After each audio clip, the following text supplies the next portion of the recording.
Kumusta kayo mga kaibigan, aking pamilya sa pananampalataya at sa paglalakbay ng buhay? Ngayon, pag-uusapan natin ang isang bagay na nagbabago ng lahat, isang bagay na napakalakas na ang presensya ng kadiliman ay walang pagpipilian kundi ang lumayo.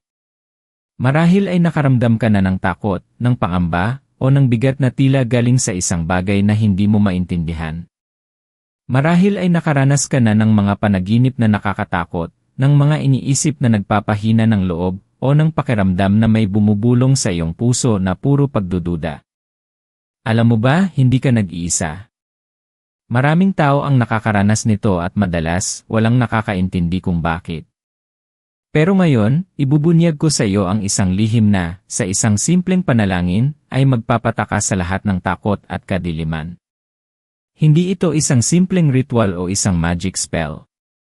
Ito ay isang katotohanan na may kapangyarihang magpabago ng iyong buhay mula sa loob palabas. Kung handa kang malaman ang isang salita, isang parirala, na magbibigay sa iyo ng kapayarihan upang paalisin ang anumang balakid na espiritual sa iyong buhay, at kung handa kang yakapin ang kalayaan na matagal mo nang hinahanap, manatili ka sa akin. Dahil ang malalaman mo ay magpapabago ng iyong pananaw at magbibigay sa iyo ng tapang na hindi mo akalaing taglay mo. May isang kapangyarihan na nasa loob mo, naghihintay na magising, at ngayon, sisimulan nating pukawin ito. Ang totoo, madalas nating iniisip na ang pakikipaglaban sa anumang anyo ng kadiliman ay kailangan ng komplikadong paraan, ng mahabang dasal, o ng mga gawaing espiritual na nakakapagod. Pero ano kung sabihin ko sa iyo na ang pinakamalalim na kapangyarihan ay madalas na matatagpuan sa pinakasimpleng kapahayagan ng iyong puso? Na mayroong isang bagay na, kapag sinabi mo ng may buong pananampalataya, ay literal na magpapangatog sa mga tuhod ng kaaway. Naiintindihan ko ang pakiramdam ng kawalan ng pag-asa. May mga panahon sa aking buhay na tila ba bawat pinto ay nagsasara, bawat pangarap ay nawawala, at bawat pag-asa ay naglalaho. Nakaramdam ako ng pagkabigla, ng kawalan ng kontrol, at ng isang takot na tila kumakapit sa aking kaluluwa. Tila ba may invisible na kamay na humihila sa akin pababa, pinipigilan akong abutin ang aking tunay na potensyal. At sa mga sandaling iyon, nagtatanong ako, bakit? Ano ba ang ginagawa kong mali? Siguro, nagtatanong ka rin ito sa iyong sarili ngayon. Nalaman ko na ang pakiramdam na iyon, ang takot na iyon, ang kawalan ng pag-asa, ay madalas na hindi lang simpleng pagkabigo. Ito ay isang forma ng pag-atake, isang pagtatangka na pigilan ka mula sa pagtupad ng iyong layunin. Ang kaaway ay ayaw na ikaw ay maging malakas, maging malaya, maging matagumpay. Ang kaaway ay ayaw na makita ka na nakangiti, na may kapayapaan, na may pag-asa. Kaya naman, ipinapadala niya ang lahat ng uri ng negatibong kaisipan, ng mga pagdududa, ng mga pangamba, para lang ikulong ka sa isang selda ng takot. Pero ang maganda, mayroon tayong sandata. Mayroon tayong kapangyarihan na ibinigay sa atin, isang kapangyarihan na mas mataas kaysa sa anumang kapangyarihan ng kadiliman. At ang kapangyarihang ito ay nagmumula sa isang simple, ngunit napakalakas na kapahayagan ng pananampalataya. Isipin mo ito, isang pamilya ang nakatira sa isang bahay na tila ba binabalot ng kadiliman. May mga kakaibang ingay sa gabi, ang kanilang anak ay madalas na nananaginip ng masama, at ang kanilang negosyo ay bigla na lang bumagsak. Ang mag-asawa ay nag-aaway palagi, at ang kanilang tahanan ay puno ng tensyon.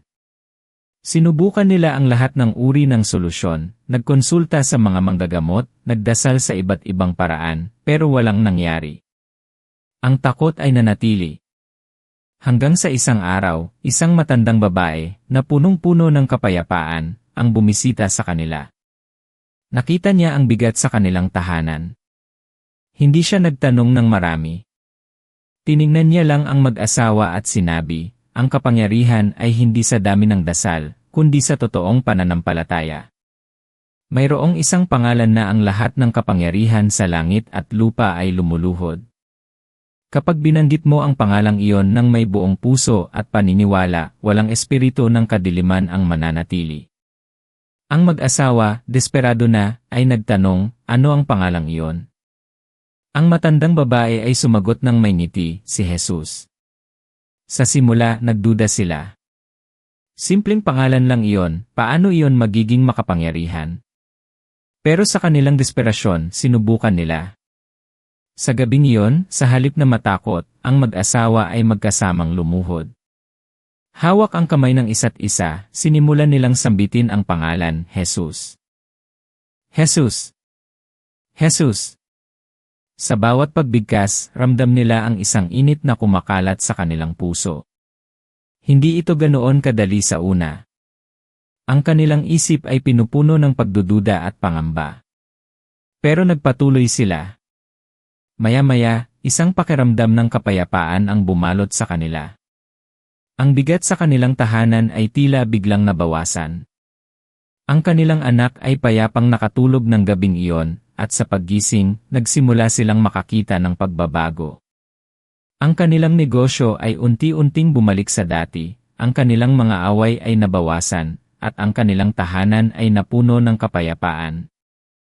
Ang isang salita na yon, ang pangalan ni Jesus, ay hindi lang nagpalayas ng takot, kundi nagdala ng tunay na pagbabago sa kanilang buhay. Ngayon, bakit napakakomplikado nating gawin ang pananampalataya at pagdarasal? Bakit natin hinahanap ang mga malalim na teolohiya at mga formula, gayong ang kapangyarihan ay madalas na nasa pinakasimpleng katotohanan? Ang dahilan kung bakit ang isang salita, o isang pangalan, ay may kakayahang magpalayas ng kadiliman ay dahil sa otoridad na kinakatawan nito.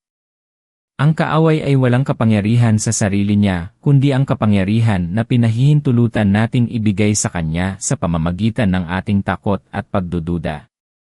Pero kapag binanggit mo ang pangalan na mas mataas sa lahat ng pangalan, ang pangalan ni Jesus, ay kinikilala mo ang kapangyarihan ng Diyos na lumikha ng sansinukob, ang kapangyarihan na nagtagumpay sa kamatayan, at ang kapangyarihan na nagbigay sa iyo ng kakayahang maging higit pa sa iyong mga takot. Huwag mong isipin na kailangan mong maging perpekto para magkaroon ng kapangyarihang ito. Hindi kailangan na ikaw ay isang pastor, o isang madre, o isang taong walang kasalanan. Ang kinakailangan lang ay isang buong pusong paniniwala. Tandaan, sinabi ni Jesus sa kanyang mga alagad, narito, binigyan ko kayo ng kapangyarihan na tapakan ang mga ahas at mga alakdan, at sa lahat ng kapangyarihan ng kaaway, at walang anumang makakasakit sa inyo. Hindi niya sinabi na para lang sa mga piling tao. Sinabi niya na binigyan niya kayo ng kapangyarihan. Ito ay isang regalo, isang mana na ipinasa sa lahat ng naniniwala. Ang tanging kailangan mo ay ang lakas ng loob na gamitin ito. Pero paano mo ito gagamitin? Paano mo isasabuhay ang katotohanan ito sa iyong araw-araw na pakikipaglaban? Unang-una, kailangan mong kilalanin ang kapangyarihan ng pangalan na iyon. Hindi ito isang magic word. Ito ay isang kapahayagan ng pananampalataya at pagkilala sa otoridad ng Diyos. Kaya kapag naramdaman mo ang takot, kapag may bumubulong sa iyong isip ng mga pagdududa, o kapag mayroong nakakatakot na pangyayari sa iyong paligid, huwag kang mag-atubili. Sa iyong puso, o kung kaya mo, sa iyong bibig, sambitin ang pangalan. Jesus. Sa pangalan ni Jesus, lumayas ka. Sa pangalan ni Jesus, ang takot ay walang kapangyarihan sa akin. Napakalakas ng pangalang iyan. Ito ay nagsisilbing isang kalasag, isang balwarte laban sa lahat ng atake.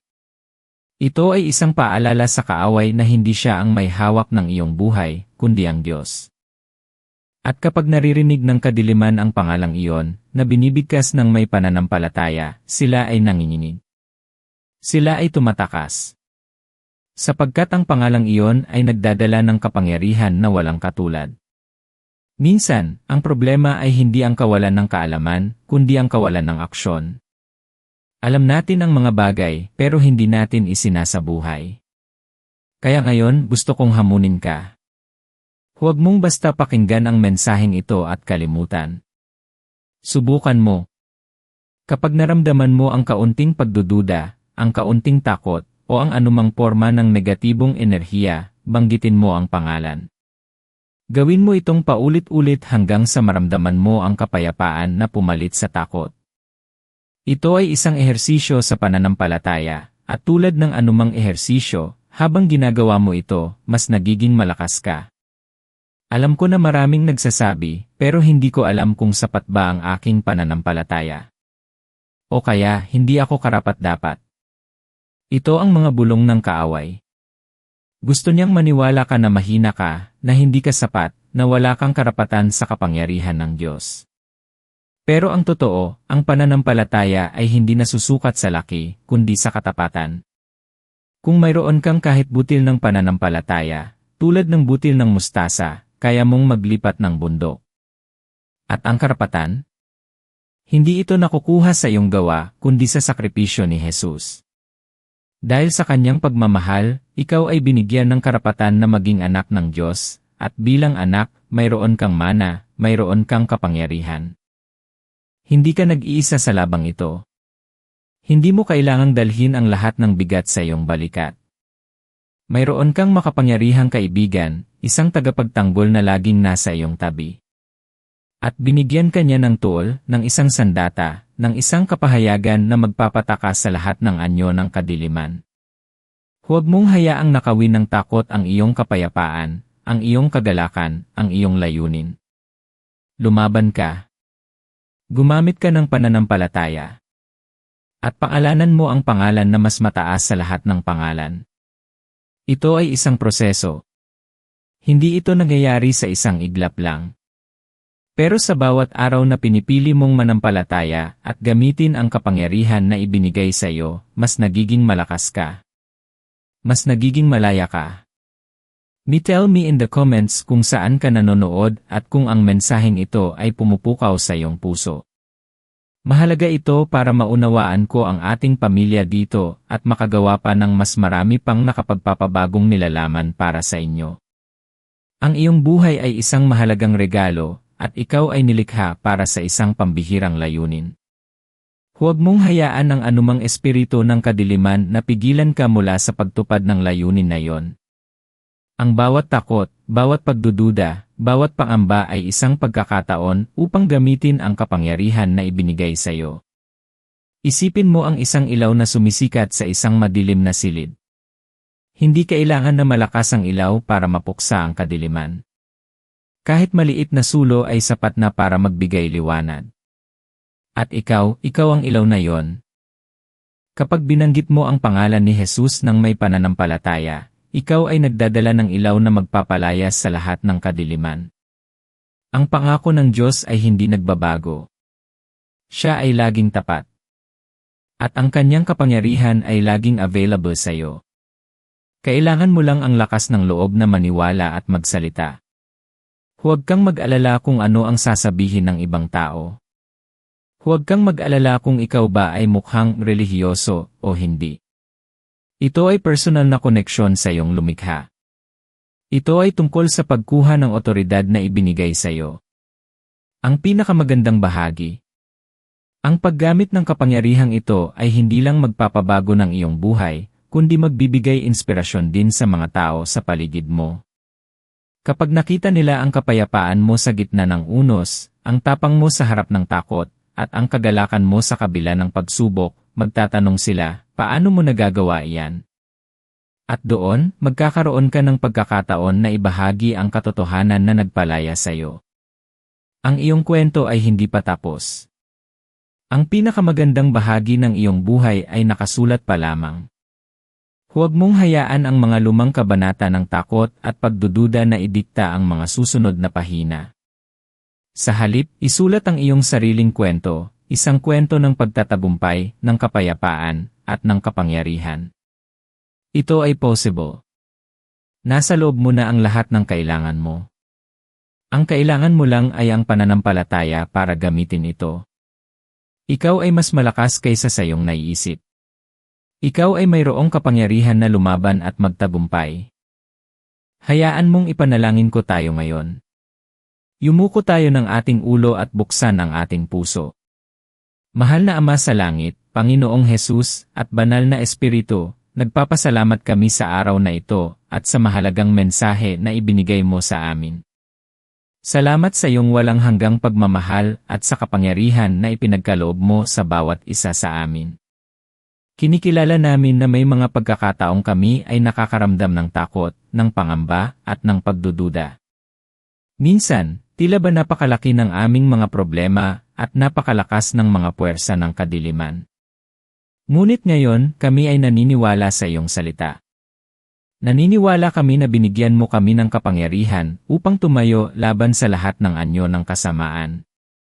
Sa pangalan ni Jesus, ipinapahayag namin ang aming kalayaan. Sa pangalan ni Jesus, pinipigilan namin ang bawat atake ng kaaway, bawat bulong ng pagdududa, bawat takot na pilit kumakapit sa aming puso at isip. Ipinapahayag namin ang kapayapaan sa aming tahanan, kapayapaan sa aming mga relasyon, kapayapaan sa aming isip, at kapayapaan sa aming mga trabaho. Sa pangalan ni Jesus, ipinapahayag namin ang tagumpay laban sa lahat ng karamdaman, kahirapan, at kawalan ng pag-asa. Salamat, Panginoon, dahil Ikaw ang aming kalasad at ang aming kuta. Salamat dahil hindi mo kami iniiwan kailanman. Punuin mo kami ng iyong banal na espiritu, bigyan mo kami ng karunungan upang gamitin ang otoridad na ibinigay mo, at ng lakas ng loob upang manindigan sa iyong katotohanan. Tulungan mo kaming laging ipahayag ang pangalan ni Jesus ng may buong pananampalataya, na alam naming ang pangalang iyon ay nagpapatakas sa lahat ng kadiliman. Naway ang aming buhay ay maging patotoo ng iyong kapangyarihan at pag-ibig. Pinupuri at pinasasalamatan ka namin. Sa pangalan ni Jesus, Amen. Mga mahal kong kaibigan, tandaan, ikaw ay mayroong kapangyarihan. Gamitin mo ito. Ipamuhay mo ito.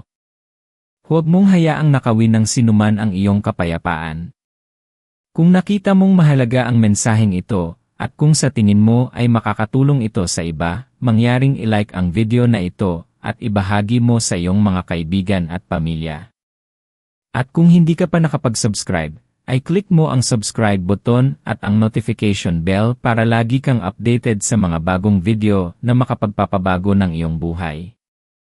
Mayroon pa tayong mas malalim na pag-uusapan tungkol sa pagpapalakas ng ating pananampalataya at pagtuklas ng ating tunay na layunin sa susunod na video, kaya huwag kang mawawala. Hanggang sa muli, manatili kang malakas, manatili kang matapang, at tandaan, ang iyong buhay ay mayroong kahulugan at kapangyarihan. Ingat po kayo.